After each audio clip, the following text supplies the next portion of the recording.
Pencil Kings, Pencil Kings, Pencil Kings, Pencil Kings, Pencil Kings, Pencil Kings, Pencil Kings, Pencil Kings, Pencil Kings, Pencil Kings. You will find your own ways, your own paths, and as long as you believe in them 100%, it cannot be wrong.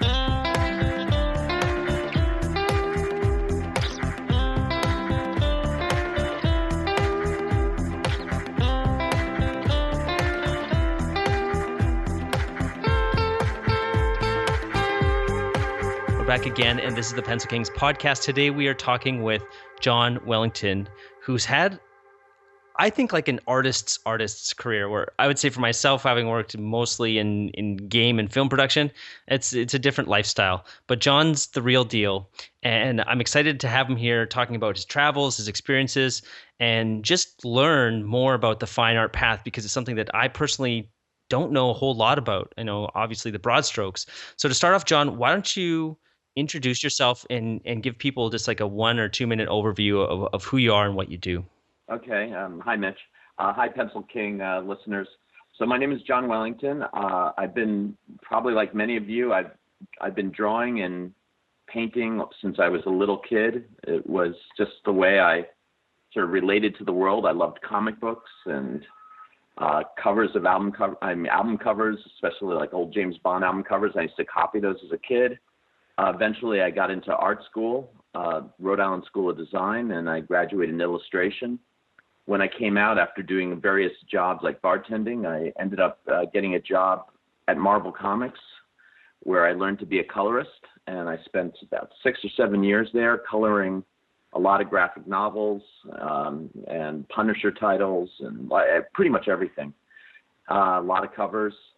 But all the while, I always wanted to be a fine artist. And so I did all these other jobs, like working at Marvel, and I also worked in graphic design. I worked in advertising. It was always to support myself to paint. And eventually I did start selling paintings. I think I was 30 the first time I sold a painting. And now I teach old master techniques, both privately and also at the New York Academy of Art, New York City. And I paint and sculpt every day. Awesome. That's one of the best intros we've ever had. Very, very concise. So to start off, I want to talk about your book because I've just been going through it called Idols, Demons, Saints. And this is one of 3 books. And what John's done is collected a lot of his sketches and paintings. And how would you describe these actually, John? It's better to use your words than mine. Okay. The way this started was I've been keeping sketchbooks ever since I was a little kid, and sometimes they're journals, and they're drawing, and they're scribbles, and I was with my son in Paris in this neighborhood called Belleville, and we were biking around, and we were using those bikes that you park, and they're not your own bikes, and I left my sketchbook I was just about to finish in the basket of one of the bikes, and the neighborhood was a little sketchy, and when we realized about 5 minutes later, we went back, and the sketchbook was gone. And I've never seen that sketchbook again, even though I had my name, my address. And it was really like seeing a year and a half of my life of ideas and thoughts and journals and just disappear. And sort of a punch in the gut in a way. And so then I decided that I should scan my sketchbooks because I had 30 years of them. And Apple at the time had introduced something called iBook Author, which was Steve Jobs' idea was that college students pay way too much for educational books. Often they pay like $120 for something that's like almost like Xerox and stapled. And so his thoughts were not only as a way to sell iPads, but as a way to reduce the cost of students' books, to get professors to write down their books in iBook Author, and they were limited to sell it up to $25. It was it sort of fit in with this time. So I scanned all my sketchbooks and used iBook Author to create these really robust visual books that reproduce each book, so far 3, reproduce one sketchbook, and how that sketchbook, how a sketch or an idea or a word becomes a painting.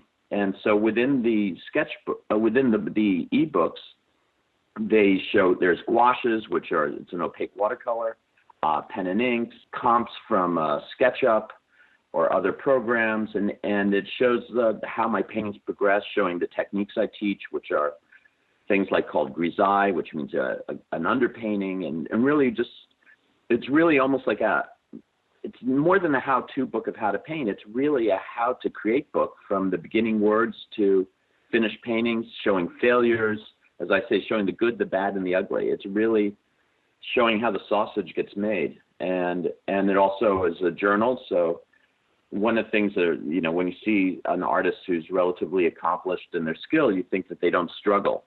And, the writings in the book talk about my struggle and feeling. There are moments I'm feeling like I'm failing and my talent has left me. And there's other moments of triumph. And it's really a recording of an artist's life. Yeah, and I think you did a fantastic job of doing that. And I really appreciate that I can see the finished painting, which is done very masterfully, very realistic. And then when you go back into the sketches, it's sort of like you pull back the curtain, and now I can see the whole process, which I've always found really amazing, because, and I think it's not uncommon to see, when you see like how it's made.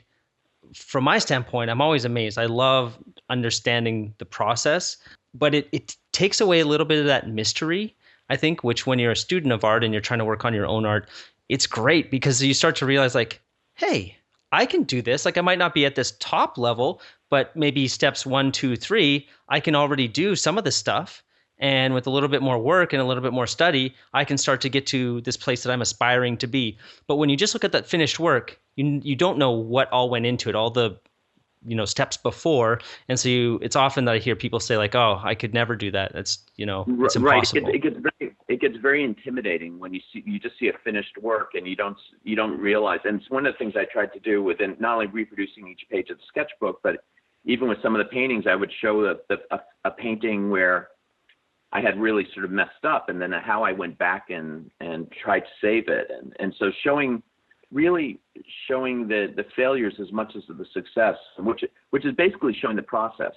And I'm so into process to the point that I always want to be a student when I'm working, in the sense of that I always want to learn and surprise myself.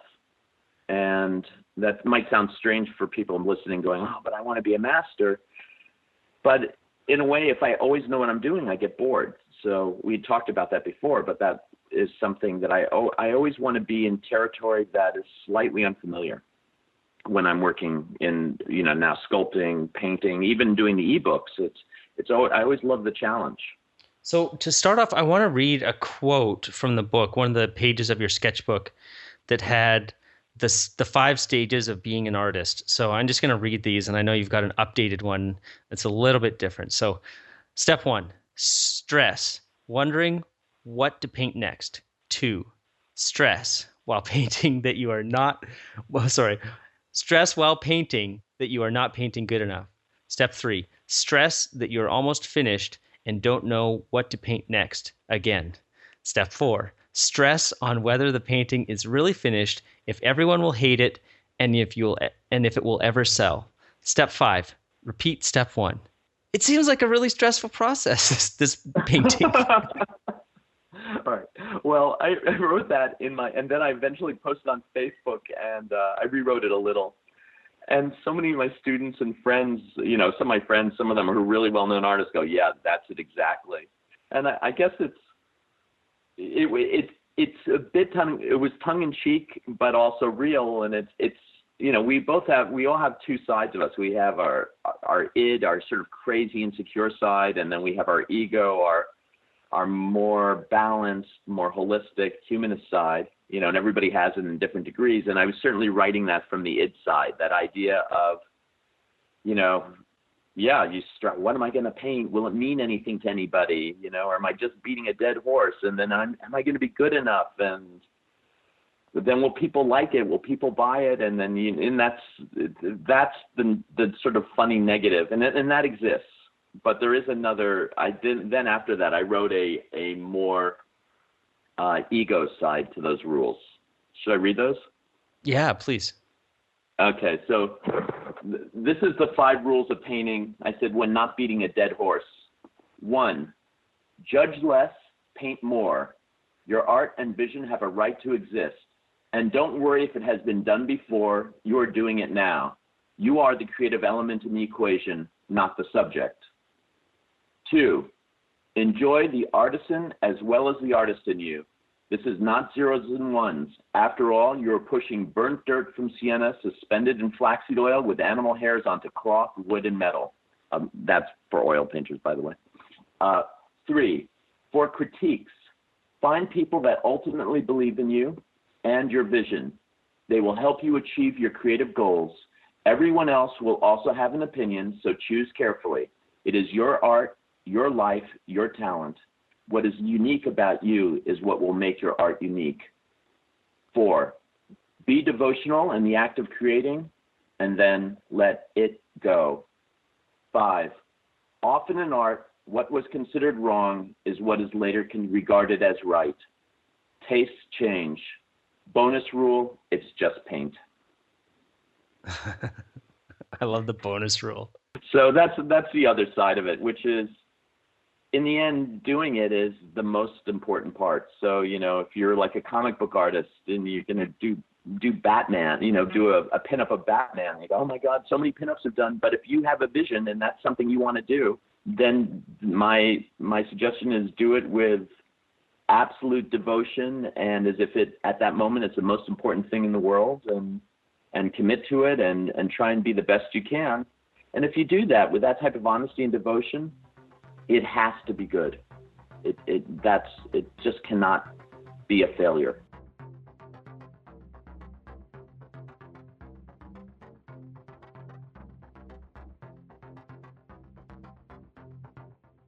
Yeah, I'm glad that you said that. In the previous podcast with Kevin Murphy, he was talking about how he gets his students to critique themselves, or if somebody comes to him and says, hey, can you look at this? Can you critique it? And he asks them, are you finished? Like, have you taken this to 100%? Is every stroke or every mark or every shade or blend on this page or canvas exactly as you intended it to be? And if the student says no, then he just tells them, well, go back and tell me when it's, when it's actually finished. And I think this is an important thing that, I would actually like to get your take on and more people's take on it, because I see people asking for critiques. I've done it in the past myself, where it's like you're bored of it, or you don't know what to do next. And so then you go hunting around for critiques, but you could actually put, another 100% into it because you've only taken it halfway there. And it doesn't, and what I really like about this is it does not, your skill is where your skill is at, and that's fine. So how close I can take a painting to my vision is going to be different than where you're at, but it's still, I'm curious on your take on this and just your thoughts around it, because I want to speak really to these people who are asking kind of anybody for critiques. And another thing that you said is choose your contemporaries or choose the people that support your vision, because a lot of people they're just asking random people on the internet for critiques, but they have no idea what they're trying to move towards. And so it's really hard to help that person. Yeah, well, everybody has an opinion. I mean, everybody has an opinion about everything. And it's these days, and it seems that everybody not only has an opinion, but doesn't even have a need to defend their opinions. So my thoughts are, especially with art, where it's so personal, is that you really want to surround yourself with people that have your back. And I don't mean to have your back by being yes people, by saying, oh, you're so great, you're so great. That is an opinion. I mean, having a back by believing in your vision, whether you're a commercial artist or whether you're a fine artist, and that what they suggest is something that helps you improve your own vision. And there's not, so in my life, I have my son, I have my partner, I have some very good friends and then there'll be somebody that I just have never met, but they just have so insightful and they help. And what you said about, being, so that's, I think, the most important thing is to have people that not only have an opinion, but it's an opinion that can help you improve your work, whatever that is. And everybody has their own group. And that's something that you have to nurture like a garden. That's like something you have to cultivate like a garden, over time. And, I'm thinking probably my first critic who was pretty tough was my mom. When I was a little kid, you finish a drawing, go, mommy, look at this. And she'd go, well, that's not, that doesn't look good, or that does. And, you go, oh, okay. But as you get older, you try and get more people. As for, you mentioned two things I just wanted to address I thought really interesting was one, that you get bored with the work or you don't know what to do next. And I would say that both those things happen to me. My paintings often take, a lot of my paintings will often take 3 to 4 months. So to do one painting. So during that time, there's a lot of moments when I don't know how to proceed next. And also the times I'm just you get bored with an area. And I found when I get bored with an area, I either move off it to another area, or now I sculpt as well. So then I'll go and sculpt a little bit. And often I'll find when I'm bored, it's not that I'm bored as much as I'm not sure how to proceed. And then that becomes problem solving. Something's bothering you, but you don't know what that is. So that's when you bring in people whose eyes you trust. Or sometimes eventually you just look and go, oh, I didn't push the values here, or this is not working compositionally. And I will usually find that when a painting's not working, it's usually more a problem of composition than anything else. And I guess the reason why I say that is in terms of, even though my work is highly technical, I actually love a lot of work that isn't as highly technical, and I don't judge art on that level. How well can someone paint a hand? And I'm going to throw out, people can look these up on the internet if they don't know the artist, but an artist in the 19th century called Bouguereau, who painted hands and feet and people better than almost anybody alive. But he's not, I love looking at his work, but he's not necessarily my favorite artist. There's someone like Van Gogh who didn't paint hands and feet as well as Bouguereau, and yet I enjoy his work more. So it doesn't always go to who has the highest skill level wins. It really goes to something deeper. But that deepness can also be as much as composition and color and intent and devotion, whether someone feels like they're just sort of illustrating it or someone feels like they're really painting it. I'm not sure Mitch, I hope that's relatively clear. Yeah, it's clear to me, and I think it's clear to the viewers or the listeners. So keep going. I second that opinion, and I think if you're thinking about this and trying to make sense, is like, okay, well, I don't really like Van Gogh, and I don't know who Bouguereau is. Think about your favorite artists, or the art. Actually, not your favorite artists. Think about the favorite pieces that you have, or the favorite characters, or the favorite whatevers, and ask yourself, like, is this a master level work? And chances are you might have some that are masterfully created and very realistic, and have a lot of detail in it. And then there will be other things that are quite simple, and maybe it's like the colors that speak to you, or the emotions that you feel when you look at it. You might feel, look at something that's silly. And anyone that looked at that particular piece of art would say that's silly, but if it makes you smile and you like it, that's fine, Right. It's a little bit like Hello Kitty is not the greatest rendition of a cat ever, but yet people are very drawn to it through its simplicity and abstraction and lack of mouth. That's where things get a little bit more complicated, and that's where taste comes in. And taste is very important, and taste changes.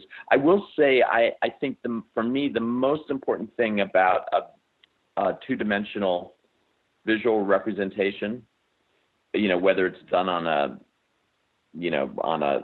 tablet and printed out, or whether it's an oil painting or a watercolor or a gouache, is composition.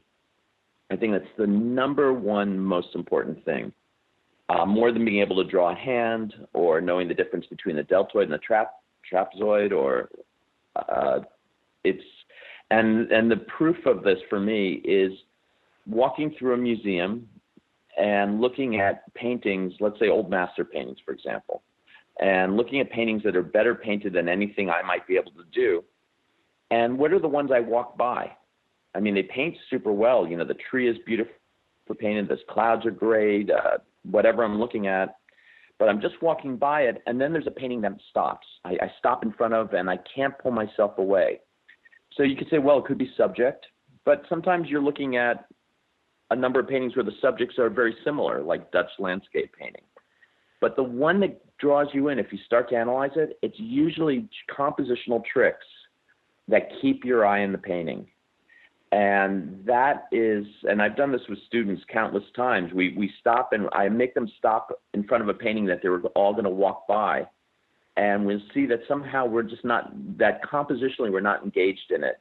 So I always ask, I'll say it here to the podcast listeners at Pencil Kings, but I always ask, what is the number one rule of composition? And I let them answer, and then I give them my answer, which is to have the viewer's eye look at my painting for the longest amount of time and not look at yours. So that's my number one rule. It's like, and every time you go and you walk past the painting, stop and go, why did I just walk past this? In terms of comic books, when I used to work in comics, the big thing in terms of composition was the cover. You had a Conan cover, and you had a whole bunch of other comic book covers in the the drugstore, and what was the cover that would draw you in to buy that comic? And someone like Larry Hama, I did one painted cover for Savage Tales back in the 80s, and I remember him telling me they had done color studies, and they said the two colors that worked together most, where they found that the sales went up, were orange and blue, almost like Howard Johnson's colors. So composition is always, in everything, it's always important. But in fine art, which what I do now, it's super important. And as much as I know about it, doesn't mean I always succeed.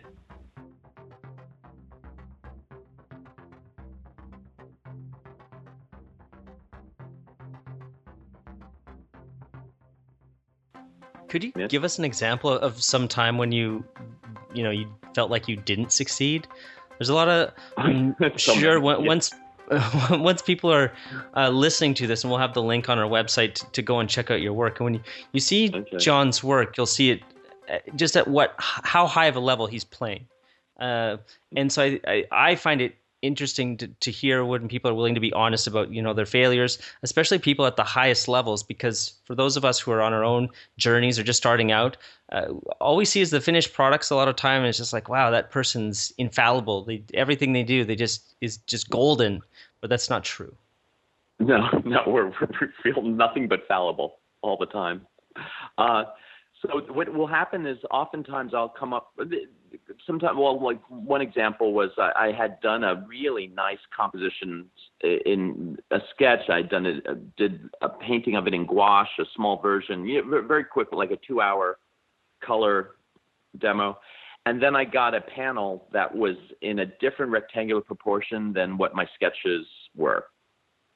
And so without thinking how much it would affect my composition, I sort of laid it out, and in this much more elongated, much more horizontal panel, the composition was falling apart. And so I actually spent so much time with little tricks to move the viewer's eye around the panel than I thought I would need to. And this happens all the time. Even right before we started this interview, I was darkening the clouds on a far corner of the painting I'm working on right now to try and keep the viewer's eye in the center.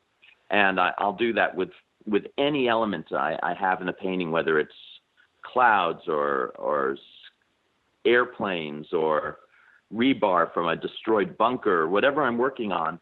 I will try and use every element to keep the viewer's eye on my painting. And it's a battle sometimes, because what works small on a small scale often won't translate as easily to a larger scale. And some of my paintings are, a lot of my paintings are about 4 feet by 7 feet. And the sketches are, 8.5 by 11 or smaller. So you're sort of learning as you're going. And also I don't always have a clear idea of exactly what I'm painting when I start out. I know when people look at my finished paintings, they think, oh, you must have known exactly what you're doing. And in fact, what I mentioned earlier in the podcast, if ever I know exactly what I'm doing, I'm going to change it up. So that also always puts me a little bit in the hot water too, because I always feel like I'm painting myself out of compositional or danger all the time in a way. I'm always trying to solve a problem. Every day I go in and I'm just trying to solve a problem. One of the ways I relate composition, it's sort of like rearranging your living room furniture.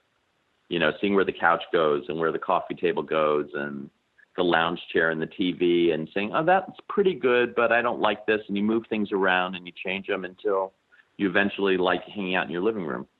And painting until it's composing a picture. It's a lot like that. I would say I know you have a lot of commercial artists that listen as well. And I'd say like people that work in comic books, from my memory, are exceptional in composition, the really good ones, especially in storytelling, not just the pinups, but within the page of how you follow a story. And if you ever look at how panels are laid out, you'll see the really great ones. It's just spectacularly done. And you'll see it with movie posters. You'll see it with ads and magazines, great films. Like if you look at Fellini, every one of his 8.5 or La Dolce Vita, every frame is like a great painting. So once you start becoming aware of how important composition is, you start to see it everywhere. Okay, this brings up a question, and let me know if it's not a good question. We can talk about something else. But it recently came to my attention. I've talked with a lot of people that want to make their own graphic novels, and your experience in working with comic books, I think your opinion will be awesome on this. So they want to work in graphic novels, but they don't know what to do with their compositions.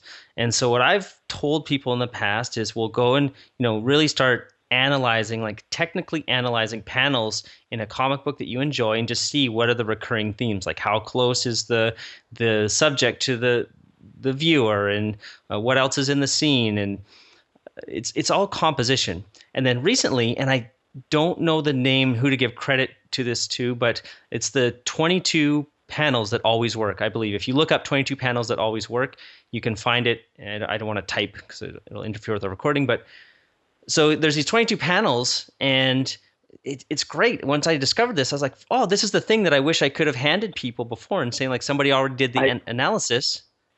I completely forgot about that. I think that 22 panels that always works has been around for a long, long time, since I was working in comics. There is that. And then my friend Carl Potts came up with a book that I called the DC Comics Guide to Creating Comics: Inside the Art of Visual Storytelling. And I would just suggest Carl's book to anybody who's interested in doing graphic novel. And the other thing that's anybody that's interested in doing graphic novel is watch a lot of film, because it has a lot to do with storyboarding and being able to tell a story, and point of view of angles. And it is different than what I do, because my paintings are very set in a moment. They're not leading to the next panel. But that book is for anybody out there doing graphic novels. That's a must-have book. So just look up Carl Potts and DC Comics Guide to Creating Comics: Inside the Art of Visual Storytelling. Carl, you're welcome for that plug. Mitch. Yeah, and so here's my always wanting to help out friends. Yeah, well, and we'll definitely get him on the podcast if we can, because I'd love to hear it straight from his mouth, like some of the things that he's uncovered. But here's my question, though. So you can go through and technically analyze this stuff, and that's how my brain works, is breaking things down, and then so I can use it in what I want to do. So I can't tell you how many times the movie Aliens was referenced for video game work. It was always like, look at how Aliens was done. We want it like that, and all the time. And so do you feel, because for what you do, you're pushing things, and like you said, if it's comfortable, you're bored, and so you're pushing unique themes and all kinds of things in your paintings. But do you feel like if we start following these formulas, that all of a sudden innovation is stopping, that we're just rehashing what's been done before? And that's not saying that that's a bad thing, but that we're not able to innovate if that's what we do. So we're kind of artificially capping ourselves if we get too analytical, because this is me. I love taking the tried, tested, and true thing and then repurposing it into something I can do today. But I'm definitely not, if I was going to do a graphic novel, I would go to those 22 panels and study, the DC Comics Guide and some other resources. But I wouldn't be thinking like, how can I push the boundaries of composition in these panels? That's not how I would think or encourage people to think either. I'm very much a process guy. What do you think? Right. Like everything, I think it's always yin and yang. It's like the more rules you learn, the better. It's like your foundation, your artisanship. And then, as you go, you break the rules, you twist the rules, you ignore the rules, you forget the rules. So I would say, for anybody learning, it's like learn. Like never use ignorance as like if that's creative. Learn what you're doing, but then break them. But don't be a slave to the rules. So whatever the 22 greatest the panels always work. Well, if you're Jim Lee, you probably know 28 or 30 panels. So my thoughts are learn as much as, to especially people, and this is even to myself, is I'm always trying to learn as much as I can, but I know that in my world as an artist, and to quote Bob Ross, it is my world. And so in that world, I will break any rule, change any rule, do whatever it does, whatever needs to be done so that in the end it's something that I want to look at. And that's the ultimate rule for me as a painter. Is they always say, well, who are you? If you're a fine artist and not if you're working in comics and you're working for an editor, you're working for that editor. But if you're a fine artist and you're painting what you feel needs to be born, no one's asking you to paint it. You're just there in your studio and thinking, I'm gonna do this. And for people who look at my work, you're gonna see a lot of sort of strange, work that you think, how did this come to be? But somehow this is what I believe should be painted. And the person who I'm painting for, since I don't have an art director, is myself. So I will follow any rule or break any rule in order that when I hang the painting up, I look at it and I can live with it. Mitch, I hope that answers the question a little bit. Yeah, no, definitely. But I do believe in learning, if you take an anatomy class, it's great to learn anatomy. However, there's a lot of, great comic book art and even some great fine art where they sort of break, like another artist for people to look up in Ingres, Ingres, who was highly criticized, I think, in 1820 because he did a painting called the Odalisque where he gave the woman too many vertebrae. And she looked way too elongated, and now we look at it and it's a super masterpiece. So, he broke a rule. He knew better, but he broke it to have an effect. And you see that in comic book art and fine art. So I think it's important to learn the rules and then dismantle them as you need to. I think that's a great way to look at it. That's what you've done? I'm not at that level, no. I always just saw myself as a tradesperson, really, like somebody who can work the tools. And I was really good at working the tools, but I never saw myself as necessarily very creative or somebody that was going to pursue a fine art path. So I hadn't considered it, actually. Yeah. I mean, I think even in commercial art, like you mentioned Aliens, James Cameron, what he did with that, first of all, trying to follow Ridley Scott with, the first Alien was sort of a 10 little Indians, one by one they get killed off. And then, Aliens 2 is going to come on and you're thinking, oh, how are they going to top up the first Alien, in space, no one can hear you scream Alien 1. And he did it with like these, space Marines and the yuppie, I forgot the actor who played him, Paul Reisner, who's going to sell them out to the corporation. And it was beautiful. I could see like why, but he did something, he created something highly unique, but also using genres that, he's obviously influenced by war genres and I this is a slightly off topic about originality. I think trying to be original is highly overrated. I think that who you are if you tap into who you are and just be the truest to yourself, you are innately original as a human. So people don't have to try so hard to be different. And, great examples of that is like the very first Star Wars, with Lucas, where he was redoing like the old serials of, Flash Gordon and Buck Rogers and those great battle scenes at the end. I mean, those great air battle scenes over the Death Star, where the Battle of Britain, with Spitfires and Messerschmitts. That's what, so he was borrowing from all his childhood loves to create, so it's a bunch of influences, like a painter looking at old master paintings to create something new. And out of Star Wars, he created something that was both familiar, very familiar, especially people who watch a lot of films, and yet something that had never been seen before. So I do think that being original doesn't mean that you can't be highly influenced by other people, but it means that somehow you digest it in a way that over time it becomes you.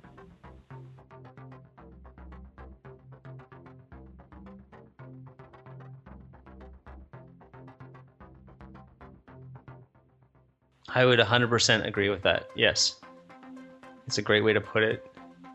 I'm using a lot of pop references. That's okay. I think it's things that people can relate to, and even though they're old, like it's kind of weird to think that Aliens is old, but there was a time. Yeah, there was a time, and it was just all these practical effects and building real sets and no CG, and it's more tangible. And I would hear people say that when I was younger about, older things and not believe them. And whether or not people believe me, what I'm saying, it doesn't really matter. If you want to look at it and see what this point of view is like, great. If you don't. But take the core principles of like just taking different ideas and kind of like letting them, I've heard this before, is like having idea sex. So you put, property A and property B together, and then you mesh them together, and then what does that look like? And that's where you kind of get to put your own spin on it. And it might feel or even look derivative at the beginning, but the more that you do it and perfect your craft, all of a sudden you're the genius that created like space cowboy zombie genre that everyone's raving about. And it's just because you took, two things that you really liked and you put them together in the beginning, and you kind of failed and fumbled around, but then you honed it in until it was like, yeah, this is actually a genre now.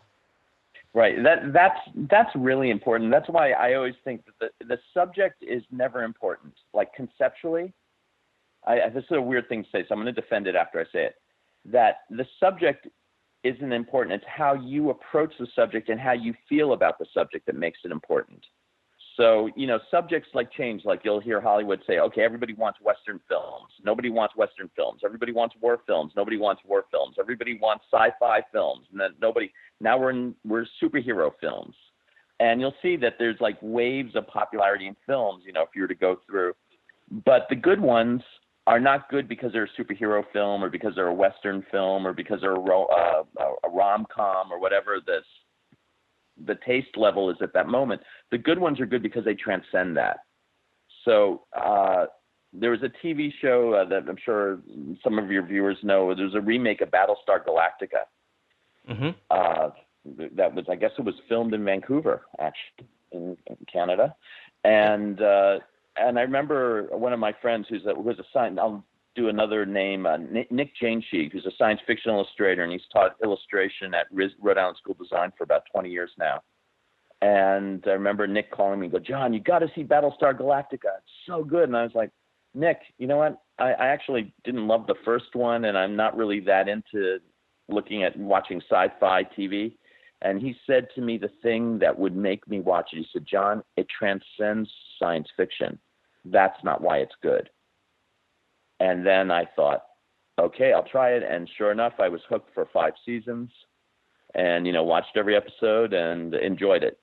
And I think that the great art, whether it's in commercial art or fine art, is not the art that's great because of the subject, but it's great because it transcends the subject. And I'll say, like in my own fine art world, I look at a lot of European painting, and a lot of European painting is Catholic-based. It's Madonna and Child, it's Christ taken down from the cross, it's Saint, it can be Saint Michael. And it's not that it's not like I'm not a fan of Saint Michael or a fan of Saint Michael, but whether I like the painting is not because I like him. It's how the painter composed it, what they put into it that makes it great. And that's, I'd say that's not every superhero movie is great because it's about Batman. It's how the director interprets and feels about it that makes it a good Batman movie or a lousy Batman movie. And the same thing with painting. And so I always think that you choose the theme that you want to do because that's the theme that moves you. But in order for it to be good, you have to transcend the theme and you have to get to something deeper. And, that's why the Sergio Leone Westerns are great movies, still all this time, or the Akira Kurosawa samurai films, with Toshiro Mifune are great. They're not just great. There's a lot of samurai movies. You can watch it and you go, oh, that's a cool sword fight, but then you forget it. But the reason why Seven Samurai or, Rashomon, why these movies hold up is because he got to something beyond samurai, something larger, something deeper, something more universal. And he transcended the concept. And right now in the fine art world, we're very into conceptual art. And it's funny because I think that the great art is the art that was created because of a concept, but the reason why we still are attracted to it, in some cases 40,000 years later, is because it goes beyond whatever the original concept. And to back this up, in France, there are these caves that are 40, 60,000 years old, like Fontagaume and Péterac. And there's these archaeologists that go into the caves argue, write papers and dissertations arguing over the meanings of like the meanings of the bison. Was this ceremonial? Was this narrative? And they can't agree on it. But when I've been in those caves, and I have, and looked at these 40,000-year-old paintings, they're just magical, beautiful. Great line. Picasso, Matisse would have been jealous. And so I don't even know the concept that came up behind it, but I feel the power of the work. So I think that that's important, that no matter what you do it because you love it, but then you need to go past it. Oh, Mitch? Okay, no, I'm still here. Yeah. I'm just my head's swimming with all this knowledge that's just being downloaded from your voice. Okay. Can I add to? I have one other thing then to say besides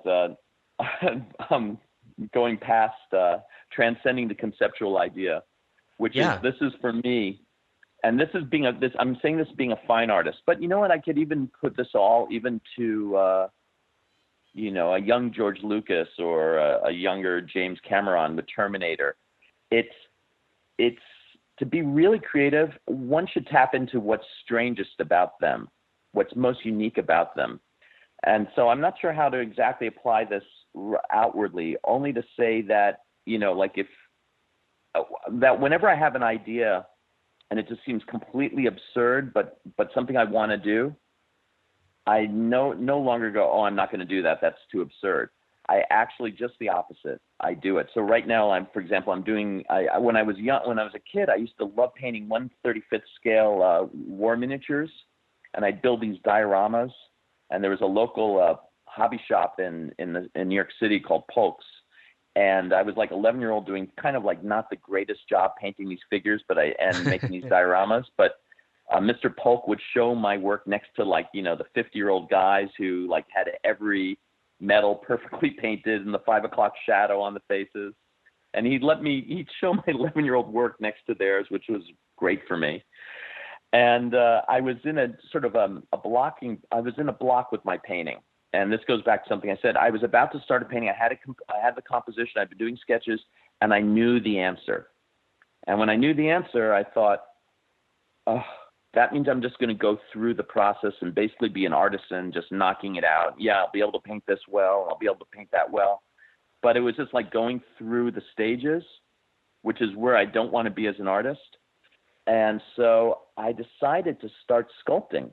And I decided to start sculpting these temple bunkers. So I was inspired by World War II bunkers that you'd see around the Atlantic Wall, Normandy, and I'm sure there's in Canada, they're in San Francisco, they're in New York, these great bunkers, not underground. The ones, they can have underground components, but they're ones that are above ground. And I started sculpting them like temples. And then I thought, they need figures.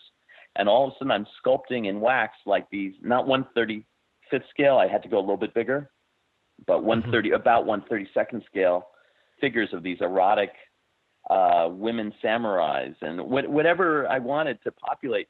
And all of a sudden I was doing this weird thing. And I kept, and it helps to have some people around you that are supportive when you're doing something like this. Because my partner, when I'd say, I can't believe I'm doing this. And she said, keep doing it, keep going.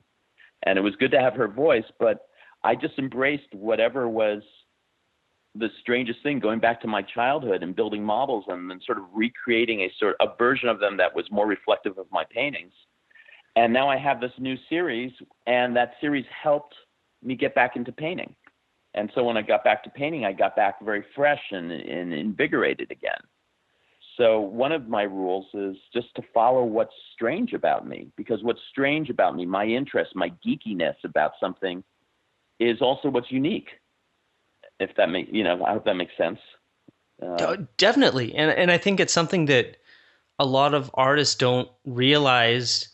I hear over and over again that, I have to study a lot and I have to work on my style, or I don't have my voice or this or that. But really there's all these things, and it's a lot of I just started calling them soft skills. I don't know if that's the right word, but it's like you said, it's the geekiness, or maybe somebody who's has OCD, and that you can bring that into your work. Like, what is someone with OCD? How do you see the world, or what can you bring into the work that somebody who doesn't have OCD or can't relate to that? And so now you have something that's unique. And the list is just endless. Like, you could basically just go with the character traits or personality traits, but then there's so many other things that you could go into and bring into your work. And all of a sudden, when you start thinking about it like that, you realize, dang, I am, a beautiful and unique snowflake, and nobody else has had the same experiences or the same traits and all this stuff, and can package it and present it. Now, whether or not that will be successful in the sort of broad term of success, I don't know. But it's for sure unique. That is the question, but that's the big question. Creating is one thing, finding your market after you create is another thing. And those are two separate things. The only thing I'd say about creating for a market is I've talked to a lot of people over the years, and so sometimes I go to a party and I'd meet a woman who paints people's dogs. And I'd say, she must be making so much money because she people, everybody has a dog. They love their dogs. The dogs have 14 to 16 year, 18 year lifespans. They're not going to, usually if you're young, you're going to outlive your dog. And, everybody would love a portrait of their dog. So I said to her, wow, you must be doing great. And she said, it's a struggle. Everybody wants a painting of their dog. Nobody wants to pay for a painting of their dog. So here is a woman who was trying to think very practically and not painting necessarily what she wanted to do, and yet was sort of struggling. And I have painted some, bizarre paintings and have sold them for a lot of money. And I just stayed true to myself, thinking maybe I'm the only person who would like this painting. So it's very interesting about trying to find a market or just thinking you might be the market. And I don't know, I don't have an answer for that. I think that, and I even think artists that seem like they sold out didn't sell out. Like I always think about Kincaid, who's the master of light, who did those, he passed away 4 years ago, I think, but he did all those cottages at 5 o'clock light and very Christian oriented paintings. He often had a biblical passage on the bottom. Do you know who I'm talking about? No, but I'm just looking it up. Yeah. So in a way he sold, and he never sold his originals. He only sold prints in malls. He had a whole bunch of galleries with his name on it. And he had assistants that would just paint a few brushstrokes on them, on these printed out paintings. And it was very commercial. And he was, I think at the time, maybe the wealthiest artist in America. So that's the ultimate sellout. And in some ways, I still don't think he completely sold out, in the sense that I think he actually enjoyed painting those cottages and painting those paintings. I think it was true. I think the subject he chose was true to him, even though he completely commercialized and exploited it. And so even sometimes when you see an artist that looks like they're selling out, in a way that might be the right thing for them to be doing. So for me, I was never very good at selling out. I was never very good about doing the easy painting. And I found whenever I tried to sell out, because, over a period of time, you think, oh, well, maybe I'll do this. I just found for me, my skill level dropped when I realized I wasn't painting for myself. And that's probably why I became a fine artist, because I realized that when I was painting for myself, my skill level got elevated. But other people, their skill level is better when they're more consistent and painting for a market, I think. And that's one of the things that one of the things I think as you get older and you keep working at it is you get to know who you are. I think that's true in life, in art, and love. As the years pass, you go, oh, well, this is who I am. And so I don't think there's any one right answer. Like whatever I'm saying in this podcast should not apply to everybody. Maybe, there'll be 3 people out there go, oh, wow, yeah, I should be the weirdest part of me. That's what I should do. And someone else will be like, no, I don't want to be the weirdest part of me. I want to be the part of me that most applies to the most amount of people in my region that will buy this type of art. And I don't think there's a wrong answer. I think it's, I think this is just the path that we take. And I think the right answer is finding who you are and following that to the best you can. And I think that's the kind of like goes back to where we started, or where we were about 10 or 15 minutes ago, which is just, you have to do the thing that's right for you. And I think that's the perfect place to end this, because we could keep on talking, I'm sure, for another hour. Yeah. But we tell them where to find the ebooks? Yeah, definitely. So yeah, right, there's two notes. First of all, I just wanted to say I did look it up while we were talking here, and it's Wally Wood's 22 panels that always work. So if you're looking for it, Wally Wood, we'll give him credit. And then the book that I had the 5 points where we started off today was Idols, Demons, Saints, and that's your book, John. And actually, I got a question, and I hope this doesn't turn into a long discussion. Why is it only available in iTunes? It's a great question. That's the failing of the book. Because iBook Author, which I did this book on, is limited only to the Apple world. So you can read it on an iPhone, an iPad, and an Apple computer, but you cannot read it on any other non-Apple device. That's the big failing of this book. These books, the big non-failing of the books are that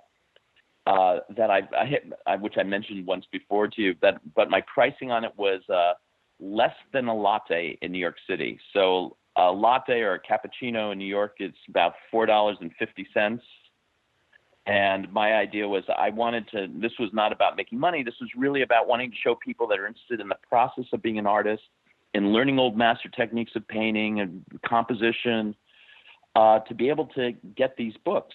And so I think 2 of them are priced at $3.99, and one of them is priced at $2.99, so $4 and $3 basically. And so, affordable enough for lots of color. And that's what's really great about the digital publishing is that I can, if I had to print the book like this out, just the printing cost would be $40 or, $30, and you'd have to sell it. So this way I can, it's just my labor cost of doing the books and, having an editor. But the negative is that you have to have an Apple in order to read them. But if you have any sort of Apple device, they really cost almost nothing. And they do give a lot of information. And if ever for you artists out there, either commercial or fine artists that ever feel insecure, that feel your talent has left you, that feels whatever the struggles of creating are, and there are a lot of struggles. That's why not everybody does it. These books will help. Because one, they'll show some of the pages are journal pages, and others are watching my paintings develop, and I do think they give a really good snapshot of the world of creating and trying to create at a very high level, or at least a higher level than I am at. Yeah, I'll just add one of the things that I liked about looking at your process there versus, say, watching a video on YouTube is that I kind of lose interest when I'm watching on YouTube a lot of times, but just seeing distinct photos of the different stages of the process, especially going right to the beginning of the initial research stage and the sketching, I really enjoyed that was included in the book. So.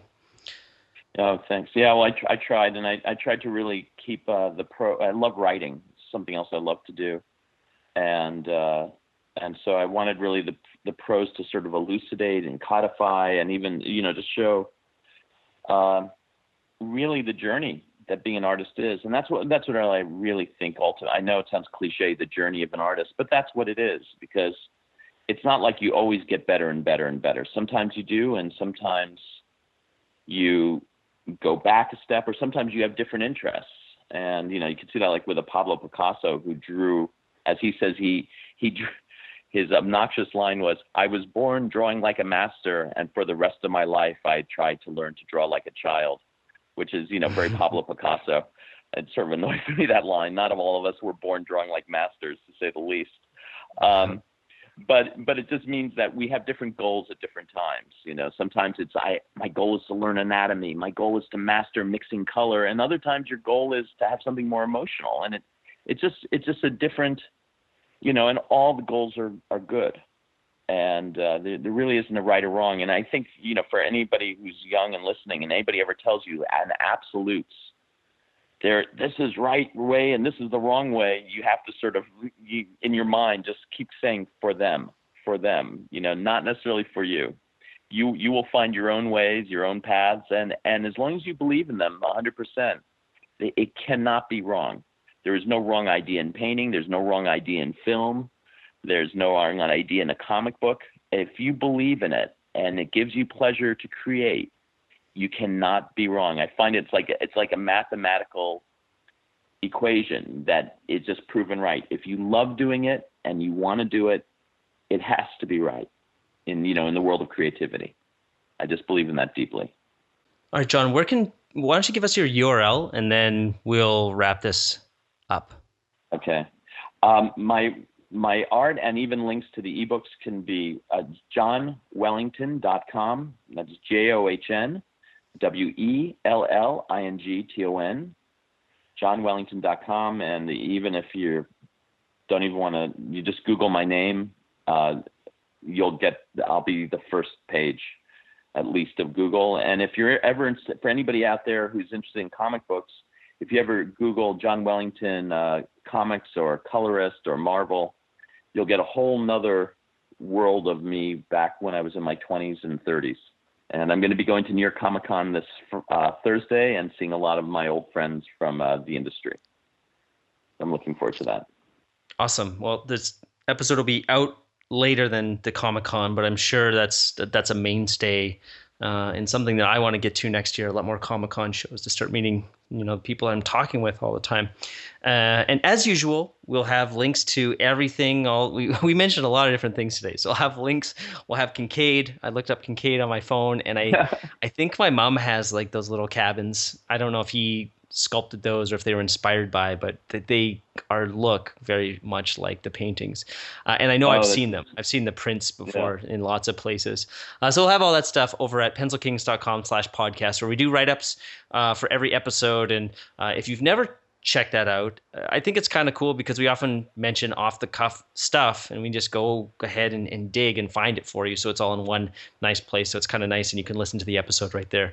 So thank you so much, John. It's been a pleasure and enlightening, and a lot of what to say. I usually come up with something great to say at the end here, but I just feel like I would just want to go and get my sketchbook. That's it. I just feel inspired to go and get my sketchbook. It's just have fun and just, be where I'm at. Or right now it's like sketching with this really frustrating ballpoint pen on this paper that just will not take it. But it's just like, it's whatever. Have fun, put on a movie and enjoy it. Enjoy the process. That's the most awesome thing. Mitch, thank you so much for having me on, and the podcast you're doing and what you're doing. It's great. You're just doing this great service to anybody who wants to create anywhere. So thank you. Thanks, John. Scope demands patience, skill, years of practice. Ah, you talk like a fool. I would trade a century of practice for an ounce of inspiration.